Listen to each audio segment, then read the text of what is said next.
নৃবিজ্ঞানী বা অ্যানথ্রোপোলজিস্টরা বলছেন যে মানুষ হচ্ছে মূলত তৃণভোজী প্রাণী এবং কিছুটা মাংসাশী। এমনি এমনি বলেন নাই, আবেগ দিয়ে বলেন নাই। এর সপক্ষে তারা দুটো প্রমাণ উপস্থাপন করছেন, এবং একটি হচ্ছে পরিপাকতন্ত্রের গঠন এবং আরেকটি হচ্ছে দাঁতের গঠন। তো চলুন আমরা দেখার চেষ্টা করি। এই যে হরিণ একটা কমপ্লিটলি তৃণভোজী প্রাণী, এর পরিপাকতন্ত্রের দৈর্ঘ্য 28 ফুট। কেন?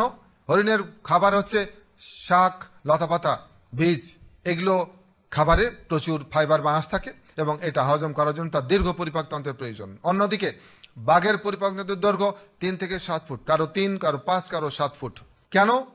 মাংসে কোনো ফাইবার বা আঁশ থাকে না এবং মাংস হজম করার জন্য তার ছোট্ট পরিপাকতন্ত্রের প্রয়োজন।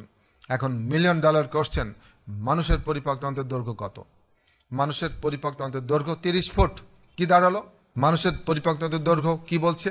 যে আমাদেরকে তৈরি করা হয়েছে মূলত তৃণভোজী প্রাণী হিসেবে। গেল একটি। এবার চলে আসি দাঁতের গঠন। দেখুন, এটি মানুষের দাঁত, এটি হচ্ছে ছাগলের দাঁত, এটি হচ্ছে কুকুরের দাঁত। নৃবিজ্ঞানীরা বলছেন যে আমাদের 32টি দাঁতের ভিতরে 4টি দাঁত হচ্ছে কুকুরের দাঁতের মতো। এই যে 1টা, 2টা, 3টা, 4টা, বাকি 28টা দাঁত ছাগলের দাঁতের মতো। রেশিও হচ্ছে 7:1।